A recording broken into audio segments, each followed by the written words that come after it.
9월 평양 공동선언으로 연내 개성공단이 재가동될 것이다 라는 그런 기대감이 커지고 있는데요. 실제 개성공단 재가동이 공식화되면 즉시 가동시킬 수 있는 기업들도 대략 30% 수준이라고 합니다. 현재 개성공단 입주 기업들의 현황, 또 지원 방안 어떻게 될지 두 분 전문가 모시고 자세한 얘기 나눠보겠습니다. 먼저 유창근 개성공단 재개준비 TF 단장 나오셨습니다. 안녕하세요. 네, 안녕하세요. 예, 개성공단 입주 기업의 지원 조례안을 발의를 하셨죠. 김태수 서울시 의원도 모셨습니다. 네, 안녕하세요. 안녕하세요. 예, 자, 개성공단 재개 TF를 지금 책임지고 있지 않습니까? 네네. 어떤 일을 하고 있는 곳이죠? 예. 개성공단 재개 TF는 남북 정상회담 4월 27일 날 1차 그 남북 정상회담을 계기로 예. 개성공단 비상대책위원회에서 재발 방지 대책이라든가 또는 그 피해 복구라든가 또는 시설 점검을 위한 방북이라든가를 준비하기 위해서 발족된 팀입니다. 예, 지금 현재 개성공단이 벌써 2년 한 8개월 폐쇄돼 있었잖아요. 예, 그렇습니다. 2016년 2월서부터 폐쇄가 된 거니까요. 개성공단의 입주 기업 상황들이 상당히 안 좋은 상태로 알고 있는데 어떻습니까? 예, 그렇습니다. 저희 그 재개 TF에서 이번에 이제 그 희망을 갖고서 워크숍을 추진을 하는데 대부분 해외에 많이 지금 나가 있는데 특히 베트남에 많은 기업들이 진출해 있습니다. 예. 그 개성공단에 이제 섬유 봉제가 많다 보니까 대체적으로 이제 그쪽에 나가 있는데 그 기업들이 이렇게 장기화될 줄 알았으면은 다른 대책을 세웠을 텐데 예측을 못 해갖고 피해가 더 커졌습니다. 그렇죠. 그것은 이제 그 개성공단에서 주로 거래하던 그 바이어들하고의 거래를 중단시키지 않으려고 계속 유지하다 보니까 손해를 보면서 계속 납품을 해온 거예요. 그러다 보니까 뭐 눈덩이처럼 피해가 더 커졌고 그걸 미리 알았더라면 예측만 했더라도 피해를 좀 줄일 수 있는데 그래서 어떤 기업들은 차라리 안 했으면 더 낫었을 텐데 하는 그런 호소를 좀 하고 있는 입장입니다. 이 뭐 10곳 중에 4곳이 지금 아예 영업을 중단했다 이런 얘기도 있던데. 맞습니다. 그러면 전체 중에서 지금 대략 뭐 한 40% 되는 곳들이 심각한 손실을 입었다 이렇게 볼 수가 있겠네요. 전체가 다 이제 심각한 손실을 입었는데 그 중에서도 40% 정도는 아예 가동을 못하고 회생불능이군요. 지금 그 전전긍긍하고 있는 그런 입장입니다. 아니 그럼 이런 기업들 같은 경우는 그냥 나라가 이들의 목숨줄을 끊어버린 거잖아요. 그렇습니다. 거기에 대해서 아무런 대책도 없이. 그래서 여기 지금 만약에 재개가 된다면 이런 분들은 그 개성공단에서 다시 일을 하실 수 있을까요? 저희도 이제 그걸 위해서 재개준비 TF를 만들었고 실태 조사를 해서 이런 기업들의 이제 자금 경색 문제라든가 회복 문제라든가 또 바이오 문제라든가 이런 모든 부분들을 정부와 협의를 해서 이건 우선 그 개인의 어떤 잘못으로 일어난 게 아니기 때문에 그러니까 그 사람들이 뭔 잘못을 그렇죠. 했어요? 그래서 거기에 대한 어떤 특단의 대책을 지금 마련하고 있습니다. 자. 우리 김 의원께서 그 개성공단 입주기업 지원을 할 수 있게끔 기본적인 조례를 발의를 하셨잖아요. 일단 서울시 차원에서도 서울시 입주주 지역들의 현황이라든가 뭐 이런 것들을 조사해 놓은 것들이 있나요? 뭐 자세한 건 없는데요. 서울시 자료에 의하면 지금 45개 업체가 지금 입주해 있었고 또 대다수가 이제 섬유 봉제 업종이었습니다. 그 협력 업체까지는 아직 파악은 안 돼 있습니다. 그러니까 실제로는 협력업체까지 하면 굉장히 많은 기업들이 서울 소재에 굉장히 많은 기업들이 연루가 되어 있다 이렇게 볼 수가 있는데 그렇죠. 개성공단이 갑작스럽게 문을 닫으면서 우리 입주 기업들의 피해가 말로 다 할 수 없는 상황인데 추산이 된 경제적인 손실 이 자료는 있다면서요? 예, 그렇습니다. 어떻게 나와 있나요? 개성공단이 전면 중단되고 나서 저희들이 이제 실질적으로 실태 조사를 했습니다. 그래서 개성공단의 투자 자산에 대해서 실태 조사를 했을 때 9,400억, 또 영업 피해까지 해서 1조 5천억. 정부에서 회계법인을 지정해서 조사한 것이 7,800억으로 나왔었습니다. 그거는 이제 그 당시에 이야기였고 지금 2년 8개월이 지난 이 상태에서 추산한다면 기회비용까지를 한다면 2조 5천억 이상의 손실이 생기지 않았나 이렇게 추산하고 있습니다. 그러면 뭐 정부에서는 어떤 부분을 좀 도와줬나요? 정부에서 도와줬다기보다는 기업들이 그 천재지변이라든가 특수 상황을 고려해서 경협보험을 예. 들었는데 이것은 일반 자동차 보험이나 생명보험하고는 다른 형태로 예. 개성공단이 재개돼서 들어갈 땐 다시 토해내야 되는 겁니다. 예. 그렇기 때문에 사실은 대출을 받은 거나 마찬가지죠. 무이자 대출을 받은 거지 이것이 보험의 성격이 아니기 때문에 정부에서는 보상이라는 얘기를 안 하고 지원이라고 하고 있습니다. 얘기를 들으면 들을수록 굉장히 참 답답한 상황이라고밖에 볼 수 없는데 서울시 입주 기업의 경우는 좀 자료가 있으시죠? 아직 구체적인 자료 파악된 건 없습니다. 아, 그래요? 예. 그래서 서울시에서는 이제 예. 중소기업 육성기금으로 예. 5억 한도 내에서 지금까지 34억이라는 돈이 이제 융자 지원을 해줬습니다. 예. 그런데 사실은 이거는 대출을 한 거잖아요. 그렇죠. 근데 이분들이 기업을 잘하고 있다가 갑자기 난데없이 그냥 뒤통수를 맞았는데 그냥 대충 계산만 해도 전체가 2조 5천억이라면 그중에서 이제 45개 업체들이니까 이들이 입은 총액만 해도 1,000억 이상은 될 것 같은데 그렇습니다.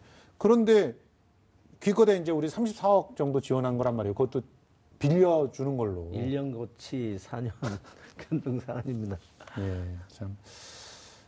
사실은 다시 회복되는 그런 기회는 개성공단이 열리는 이외에는 방법이 없는 것이죠. 그렇습니다. 예. 저도 제가 그 대학 졸업하고 제일 먼저 한 게 저도 봉제를 해봤기 때문에 그러셨어요? 봉제하는 분들의 애로사항을 힘든 점 정말 잘 알고 있습니다. 예. 정권이 바뀌고 나서 이제 개성공단은 곧 열릴 것이다라고 기대했던 분들이 많습니다. 근데 지금 문재인 정부가 들어선 다음에 개성공단 입주 기업들에 대해서 특별히 지원을 해준다거나 이런 것들은 있었나요? 저희들이 이제 정권이 바뀌면은 이제 그 문재인 대통령께서 이제 후보자 시절에 네. 저희들을 직접 만나서 정말로 이 피해가 너무 황당하다 그러기 때문에 적극적으로 도와주겠다라고 말씀을 하셨기 때문에 이제 기대가 대단히 컸었습니다. 예. 근데 막상 이제 정권이 바뀌고 나서 이제 여러 현안 문제들도 있었겠지만 이제 개성공단 기업에 대해서 직접적으로 이거를 다뤄지질 않다 보니까 기업들이 상당히 좀 아쉬워하고 예. 안타까워하다가 2017년 연말에 예. 섬유 봉제 기업들이 주로 이제 그 원청자로부터 원단을 사급을 받아서 인가공을 했기 때문에 예. 그 원청자에게 그 대금을 지급하라고 그 소송이 걸려 있으니까 660억을 이제 지원을 이제 받았습니다. 문재인 정부에서. 그나마 다행이네요. 예, 그것은 그래서 이제 원청자에게 소송으로 이제 물려 있는 그 대금을 주는 거지 기업들이 그거를 활용하지는 못했습니다. 예. 뭐 짐을 하나 그래도 덜어주시는 그렇습니다. 거니까. 예, 예. 그런데 저는 이 부분은 좀 이해가 안 되는 게 일단 남북이 대화 국면에 들어서서 이 입주 기업들이 그 공단에 두고 온 설비 또 아까 말씀하셨던 원청자들이 갖다 맡긴 그런 원단, 자재 이런 거는 기본적으로 좀 체크는 해볼 수 있어야 되는 거 아니에요. 뭐 온갖 가짜 뉴스들이 다 떠돌고 그랬었잖아요. 그걸 뭐 뽑아다가 뭐 북한에서 만든다, 뭐 공장을 심지어 가동한다 이런 가짜 뉴스들이 있었는데 그러니까 그걸 위해서 일부 대표라도 가서 그 보는 것 정도는 정부가 허해줄 수 있는 거 아닌가 생각을 했는데 전혀 여태껏 못 갔다는 얘기 아닙니까 그러면? 맞습니다. 저희가 그 지난 정권에서 3차례 예. 다 부결됐어요. 그건 그렇다고 치자고요. 예. 또 이번 정권에 들어와서 또 3번 또 다 유보됐습니다. 지난 정권은 부결됐고 이번에는 그 결정할 수 없다. 그래서 유보를 했는데 이제 그런 측면에서 저희가 뭐 다른 거는 지금 말씀하신 것처럼 가서 우리 시설 상태를 좀 봐야 우리가 앞으로 어떻게 계획을 세울 수 있는지 그러니까요. 그 상황을 좀 알 수 있으니까 좀 들어가서 보자라고 이건 유엔 제재하고도 전혀 관계가 없는 그렇죠. 거거든요. 그냥 보자고 하는데도 결정이 안 내려지니까 상당히 답답한 겁니다. 지금 한번 우리 그래프로 다시 한번 확인해 보겠습니다. 방북 신청을 6차례 했어요. 6차례 했는데 부결이 된 게 박근혜 정부 때 3차례. 그렇죠? 2006년 6월, 6월에서 8월까지 했다가 8월 이후에는 아예 그냥 포기를 하셨어요. 그러니까 해봤자 뻔할 거다라고 생각하시고 근데 문재인 정부 들어서서는 희망을 가지고 2017년 10월에서부터 넣었는데 계속 유보가 되는 그런 상황이다. 자, 의원님. 지금 이 상황을 보면 사실은 뭐 이 유엔 제재의 영역 안으로 이게 개성공단이 들어가 버린 상황이기 때문에 그러니까 정부 입장에서도 좀 뭐 민감한 사안이긴 할 거예요. 그래서 좀 여러 가지 불편들이 있을 거라고는 생각은 하는데요. 이 개성공단을 가로막고 있는 유엔 제재에 대해서 한번 정리를 해주시면 어떨까요? 글쎄, 그 지난해 채택된 그 유엔 안보리 결의 2375호를 보면 제 18조에 북한과의 모든 합작 투자, 협력 사업은 금지된다 이렇게 되어 있습니다. 때문에 사실 우리 기업이 북한에 가서 신규 사업을 통해서 경제 협력을 한다는 것은 사실 불가능한 것이라는 해석이 나오고 있습니다.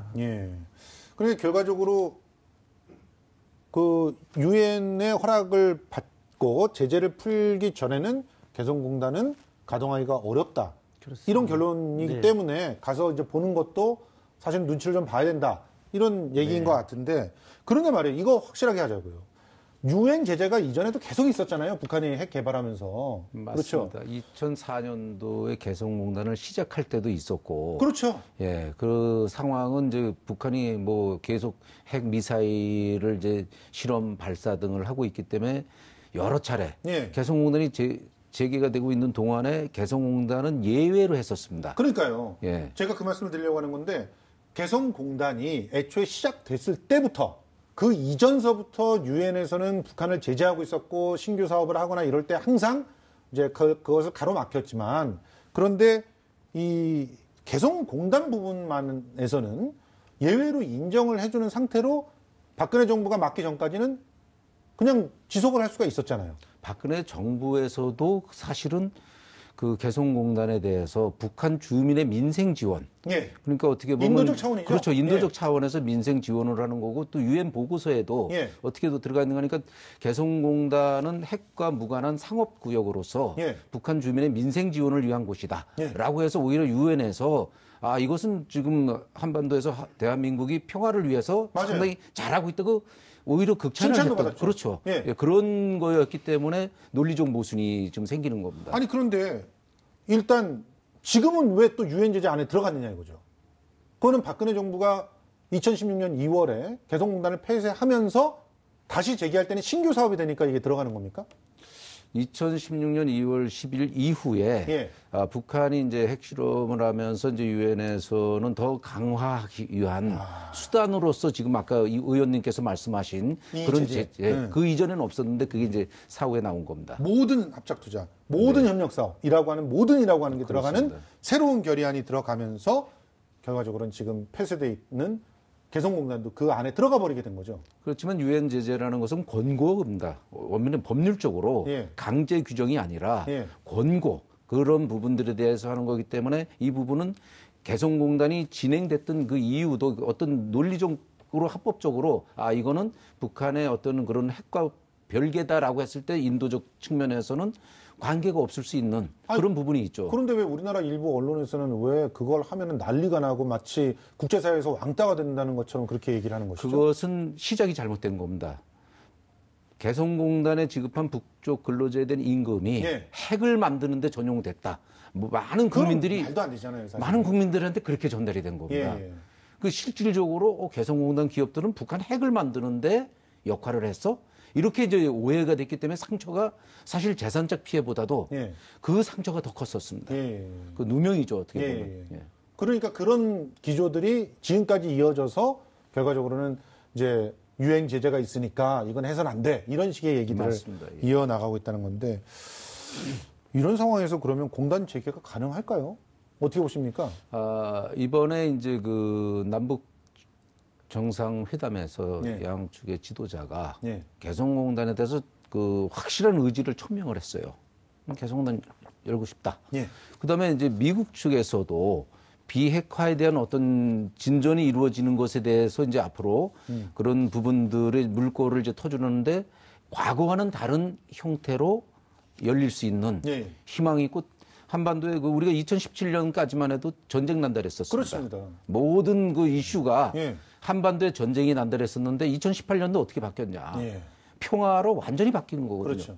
그 평화를 우리가 이끌어가면서 개성공단이라는 것이 재개가 되지 않으면 남북 관계는 하나도 출발할 수가 없는 거기 때문에 이 부분은 아마 미국 측에서도 상당히 이제 이 문제를 긍정적으로 네. 논의하고 있다고 저희들은 보고 있습니다. 그렇군요. 그러면 이 의원님께서는 대략 언제쯤 이 개성공단의 재개가 가능할 거라고 보세요? 거기는 최소한 개성공단은 그럼 예외로 하자라는 그런 식 정도의 어떤 미국의 어떤 제안이랄지 유엔에서의 결의랄지 이런 것들이 있어야 될 거 아닙니까?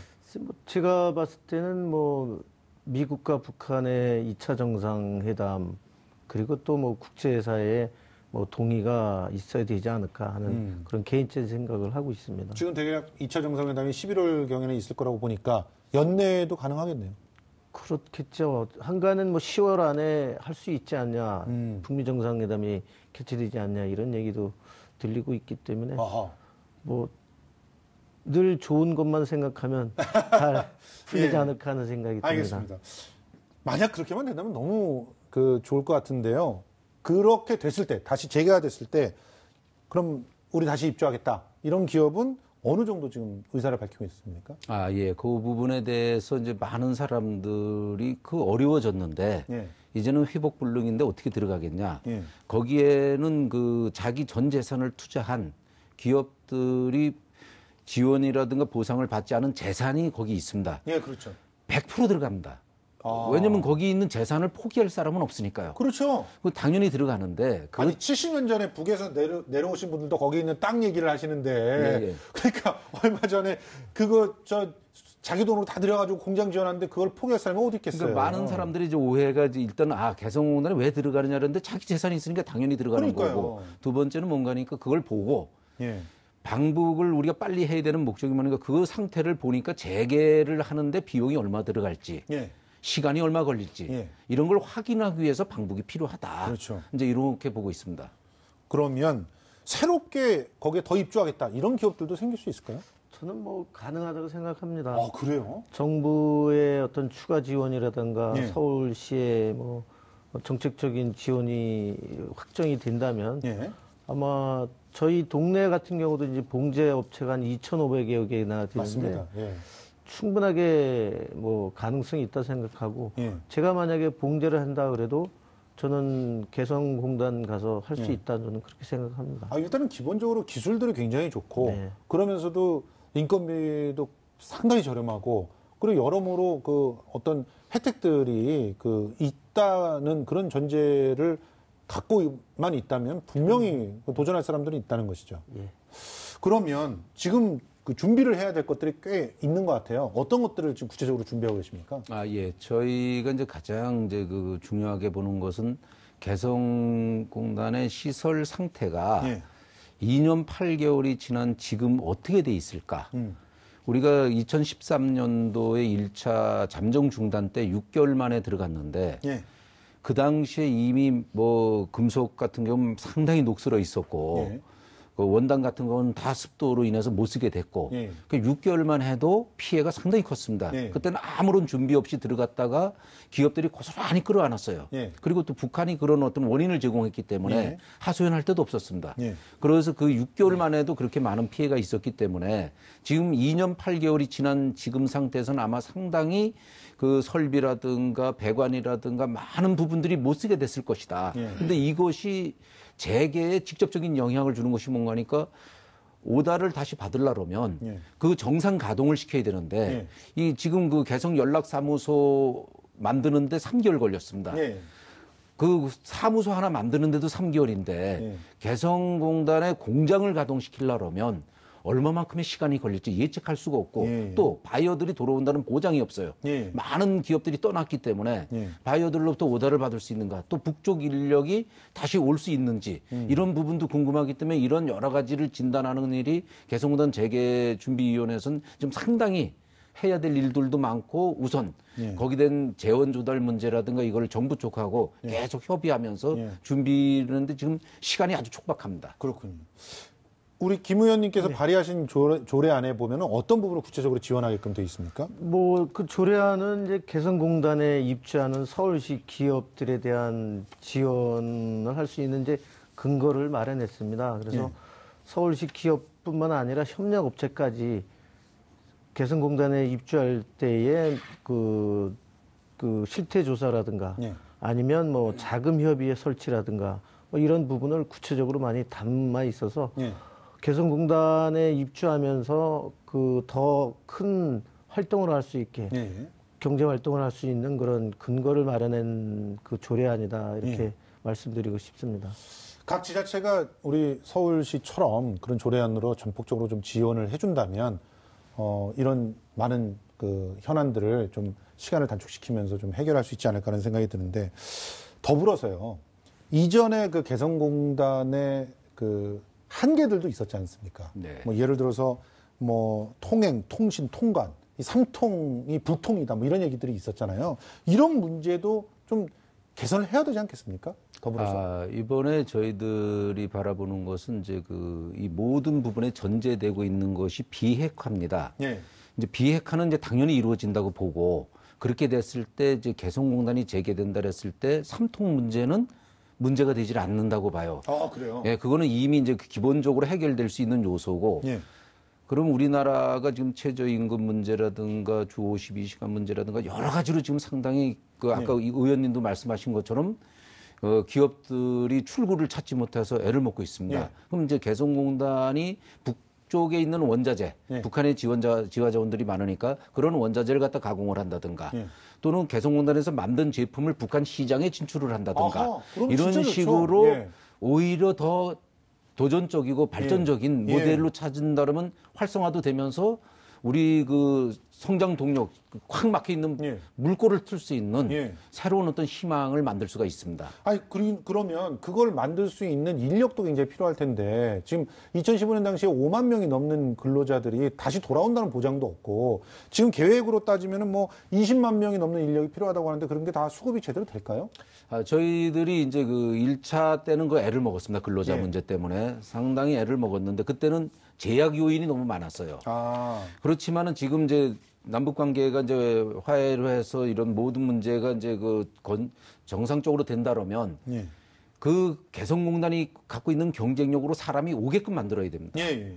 사람이 없다고 만들어낼 수가 있는 게 아니라 예. 사람이 찾아오는 평양에서도 찾아오고 예. 해주에서도 찾아오고 예. 그런 경쟁력 있는 공단을 만들어서 중국에 있는 소주공단이라든가 신천이라든가 이런 공단, 싱가포르라든가 이런 쪽처럼 국제공단으로서의 경쟁력을 갖추고 또 전에 그 2000년도 6.15 이후에 그 김대중 대통령하고 정상회담할 때 김정일 그 위원장이 그런 얘기를 했습니다. 사람 없으면 군인들을 복귀해서라도 넣겠다. 아, 그럼 너무 좋죠. 그러니까 실제로 북한의 군인들이 줄어들면 너무 좋죠. 산업 예. 특례 그 병력 예. 특례 있지 않습니까? 예. 북쪽도 마찬가지로 예.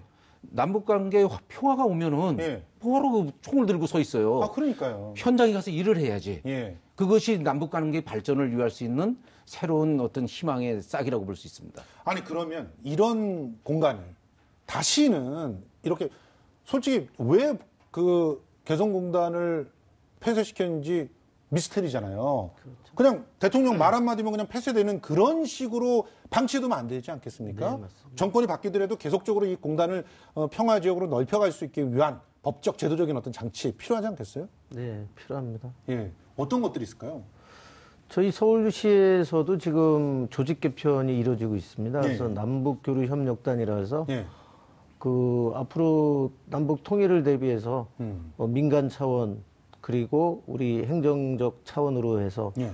그 북한과의 교류 협력을 뭐 봉제에서부터 예. 그다음에 나무 심기, 그다음에 예. 동물, 예. 그다음에 뭐 인적 교환, 예. 공무원들끼리 교환 이런 여러 가지 방법으로 지금 방편으로 예. 이제 연구하고 있습니다. 예. 저희 서울시에서는요. 그러니까 남북 교류 협력법 자체를 고쳐서 협력단이라고 예. 조직 개편이 예. 새로 했습니다. 그렇게 있는 것처럼 그런 그 장치들을 만들어서 이제 이걸 되돌릴 수 없게끔 이렇게 만들어 보시겠다는 건데 그러기 위해서는 뭐 과연 무슨 이유로 이 개성공단을 뒤집어 엎었는지 그것도 확실하게 밝혀서 거기에 대한 책임을 물어야 된다. 저는 그렇게 생각을 합니다. 마지막으로 짧게 여쭤보고 싶은 게요. 시민들께 어떤 말씀을 하고 싶습니까? 당부의 말씀이 있다면요. 예. 의원님께도 여쭤보겠습니다. 지금 이제 그 개성공단 기업들이 아까도 말씀드렸던 것처럼 많은 상처가 있었던 것은 핵 개발에 전용됐다라는 부분이 깊은 상처가 됐는데 개성공단 기업들은 북한 주민들의 일자리를 창출하고 인도적 지원 사업을 했던 개발 협력 아주 성공적인 모델이었고 예. 국제사회가 인정을 했던 예. 그런 모델입니다. 우리 그 시민들께서 개성공단은 남북 경제 협력의 산물로서 아주 중요한 마중물이라고 했던 어떤 그런 부분들로서 네. 다시 오해를 하지 않았으면 좋겠고 예. 격려와 지원을 좀 많이 해주셨으면 예. 저희들은 그게 큰 힘이 될 것 같습니다. 예. 그런 이상한 가짜뉴스 퍼뜨리는 분들의 얘기는 듣지 않으시는 게 좋을 것 같습니다. 의원님. 예. 이제 남북 관계는 이제 대결의 시대가 아닌 공존의 시대로 이제 다가왔다고 생각합니다. 예.